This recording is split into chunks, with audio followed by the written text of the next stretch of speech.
É muito, só por esse limite de 25% já dá para ver. Fora toda a questão que a empresa pode não concordar com isso, e ir à justiça. Exatamente. E acaba, quem acaba sendo prejudicado é o próprio usuário do serviço. Agora, uma coisa que a prefeitura tem a obrigação de fazer, Rodrigo, é exigir melhores serviços. Porque, assim, é uma coisa que nós discutimos lá hoje. Você pode, por exemplo, tarifar pela utilização. Né? Porque tem uma pessoa que pega uma condução aqui em Osasco, por exemplo, lá no Jardim Baronesa, para vir aqui para Autonomista, tem uma pessoa que pega a mesma condução lá do Baronesa até o Jardim Piratininga, por exemplo, e paga o mesmo custo. Eu acho que se eles conseguissem tarifar pelo uso, seria uma coisa bem interessante. Então, eu vou pagar uma tarifa do Jardim Baronesa até o Jardim Piratininga. Se eu utilizar até a Avenida dos Autonomistas, por exemplo, que eu vou andar mais, eu pago um pouquinho a mais. Eu acho que isso seria uma saída, não sei como que eles conseguiriam adequar esses custos, mas é o que seria mais justo aí para a população. Né? Celso Russomano tratou desse assunto na campanha dele. E perdeu a eleição por isso. Falou que, quem usar mais vai pagar mais. Zona Leste não gostou. A Zona Leste são os trechos mais distantes, né, cara? E onde tem mais gente. Exatamente. E isso complicou. Ele disse tudo certo, mas aí ele pisou na bola. Mas na verdade seriam soluções. As pessoas quando nem vou falar do movimento Passe Livre, porque eles têm uma filosofia de vida muito mais socialista, um olhar muito acadêmico, muito pouco prático, muito pouco testado e muito pouco objetivo. Então essa é a minha opinião, e quem não concorda pode se manifestar, mas eles eles acreditam em coisas, em Papai Noel, eu diria, porque e eles se baseiam muitas vezes, quando a gente fala, mas só alguns países socialistas conseguem e tal, eles se baseiam muito em algumas pequenas cidades do interior, daqui de São Paulo, 2 ou 3 cidades, que subsidiam, não há custo de transporte. Mas aí você vai ver a correlação entre população e orçamento dessas cidades. Exatamente. Eu acho que nós buscamos sempre exemplos, só que o comparativo é o que você está dizendo. Se você pega cidadezinhas aí que tem 10 mil habitantes, 15 mil habitantes, em um orçamento, né, de 50, 60 milhões, é diferente de você pegar uma cidade que tem quase 1 milhão de habitantes, né, como Osasco, né? Os recursos que se tem para o transporte, normalmente são recursos justos ali. Né? Então, exatamente, essa questão de passe livre, eu acho que acaba por ser aí meio... é muito acadêmico. Meio viagem, né? Para ser bem sincero, porque não tem como custear isso, né, Rodrigo? Agora, se pode exigir, são melhores serviços. Isso sim. A empresa quer trabalhar aqui, então, meu amigo, você vai ter que pôr um ônibus adequado, as pessoas têm que andar sentadas, né? Tudo isso se pode exigir em contrato. A prefeitura chama a empresa, renegocia, fala, eu preciso de um serviço adequado. Ou isso vai ensejar para que nós venhamos a ter o contrato rompido, exatamente. O prefeito Geraldo Teotônio, lá de Jandira, está fazendo isso, né? Está rompendo com a Benfica, não sei com que deve ter um embasamento jurídico para isso, até falar com o meu amigo Cláudio Bessa, que é o secretário de Assuntos Jurídicos lá, para entender isso, mas ele está rompendo o contrato com a Benfica e vai licitar fazer uma outra concorrência, porque muito menos pelo custo disso do que também pela qualidade, né? Exatamente. Porque me parece, isso eu ouvi de algumas pessoas da administração, que os piores ônibus da empresa são levados para lá. E aí eu não me aprofundo na discussão, porque eu não sei como é que funciona isso, né? Então, a princípio, você ouve a reclamação desse gestor, né, da prefeitura, fala, não, por que então a empresa coloca os ônibus mais velhos aqui? Por que ela daria essa preferência? Então, não sei, né? Na verdade, a gente está até combinando com o pessoal da Benfica para vir aqui, para falar um pouco. Há outras reclamações deles. Na verdade, se sabe, né, Rodrigo? Na verdade, se sabe. Não sei, o que é? Contrato que paga menos? Na verdade, assim, porque você vê que a tarifa é a mesma. Sim. A tarifa é a mesma. O subsídio é menor lá? Na verdade, tem alguns interesses em alguns municípios aí, entendeu? Porque se o prefeito exigir, a empresa tem que colocar. Então, ônibus novo, o prefeito pode exigir isso na licitação. Ele só vai participar porque assim, a licitação é aberta. Participa aquele que se adequa a todas as exigências. O que acontece muitas vezes é que tem alguns outros interesses, né? E aí a prefeitura acaba aceitando que se coloque carros mais velhos, carros já usados em outras linhas, em outras cidades. Retiram desses contratos, das cláusulas, a exigência de um limite de por outros interesses. Por outros interesses. Eu acho que assim, é como estão fazendo lá agora. Querem melhorar o transporte. Isso é válido, né? Isso realmente é uma coisa que eu acho que se todos os prefeitos chamassem as empresas e falassem que era um serviço diferenciado, eu preciso melhorar isso, entendeu? Vai reduzir em alguma outra situação, porém... Você está falando de corrupção? Exatamente, o grande problema é esse, cara. Você sabe disso, o grande problema é esse. É a terceira via. Em todos os serviços, se você pegar saúde, se você pegar segurança, se você pegar transporte público, o problema é a corrupção. O problema é a corrupção. Se o dinheiro fosse aplicado realmente para o fim ao qual ele foi empenhado, todo mundo teria uma saúde muito melhor, uma segurança muito melhor e um transporte público muito melhor. E existe também uma outra demanda do transporte público que é difícil eu, há pouco tempo, estive conversando com o vice-prefeito de Itapevi, o Flávio, que fala de educação aqui no programa, e ele me contava que tem uma outra demanda complicada com a MTU.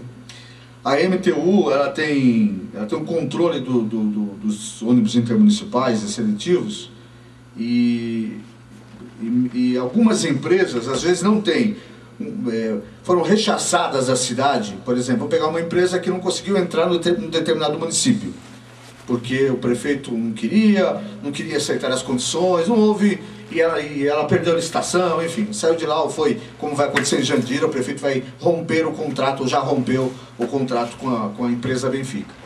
E aí, essa mesma empresa tem os seus ônibus circulando na cidade, nas linhas intermunicipais.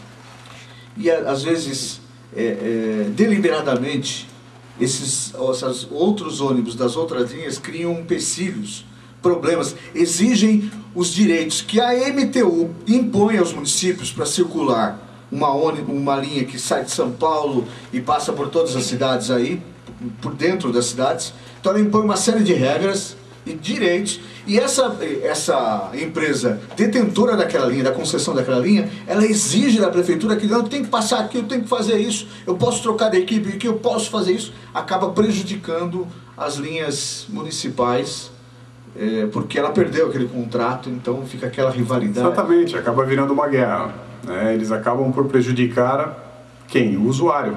Sempre o usuário sai prejudicado, né? E assim, acaba virando uma briga com o prefeito, né? Acaba atrapalhando o transporte municipal e só o usuário é o prejudicado aí na história. Eu sei de uma empresa que eu não sei se faliu, mas ela saiu do segmento aí, que trabalhava com ônibus seletivos, esses que partem da Barra Funda, partem de Osasco, como São Roque, enfim, e que ela era ligada a uma grande empresa também que atua em Osasco, né? Essa de Osasco não faliu, então não sei se a outra faliu. E ela foi retirada das linhas que chegavam até São Roque, várias linhas, São Roque e Sorocaba, foi substituída por uma outra empresa agora. Mas até isso acontecer, então eles faziam de todo tipo de lockout. Eles alegavam que um ônibus quebrava no meio do caminho, não faziam manutenção, e chegou ao absurdo de alguns desses ônibus quebrarem, algumas vezes repetidas, na porta de garagens de outras empresas. Simplesmente para demorar aquele tempo, para vir o guincho, para atrapalhar. Exatamente. Ou na Barra Funda, na baia, onde estaciona os outros ônibus, porque ele não ocupa, não é dele, ele tem aqueles slots que ele ocupa, né, aqueles horários, e em outros horários outra empresa ocupa ali. É óbvio, né, que ele é um terminal com uma demanda enorme, mas quebra o ônibus ali e fica ali. E aí, proposital, né? Coisa... Então a gente vê umas coisas assim que são... Gente, quando você que utiliza o transporte coletivo, tem muita, como disse Gilberto, tem muita coisa que só mergulhando caso por caso para poder se entender. Não dá para entender a distância, não. É muito complicado. Exatamente. Agora, tirando essa questão aí, Gilberto, da tarifa zero, realmente eu acho isso é um sonho, isso é uma coisa de muito... Não é impossível, né, Rodrigo? Mas isso eu acho que ainda está longe. Está longe da nossa realidade. Não, a legislação atual não comporta isso. Como você explicou, eu nem tinha pensado nesse fator, mas você mesmo falou, a legislação não daria condições de você mudar de você adotar isso de uma hora para outra. Do dia para a noite, isso teria que participar de um outro orçamento na prefeitura. Uma mudança de legislação. Exatamente, exatamente. Imagino que vai começar lá da origem, até da própria Constituição. Porque a Constituição também não prevê isso.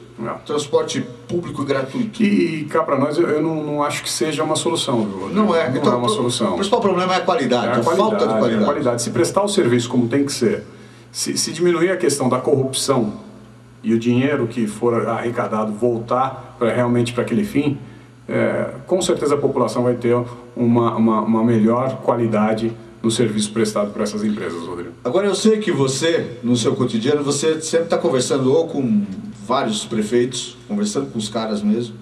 Semana passada eu recebi um telefonema do prefeito de Osasco, Jorge Lapas. Depois a assessoria dele pediu desculpa porque ele não podia falar aqui no programa, então deve falar nos próximos dias aqui. Você deve falar com os caras muito mais do que eu. Eles ainda estão receosos dessas manifestações, estão ainda preocupados? O que eu tenho sentido aí com os nossos amigos prefeitos aí, o que, na verdade, é o nosso sentimento, né? É o nosso sentimento. Os movimentos passaram a perder um pouco o sentido, um pouco do foco dele realmente. Só citar um exemplo, lá com o nosso prefeito Gil Arantes, ele estava me citando as questões, o que agora estão pleiteando junto à prefeitura nesses manifestos. Chegaram a exigir que ele não faça mais o prefeito no bairro, que é o que ele está fazendo.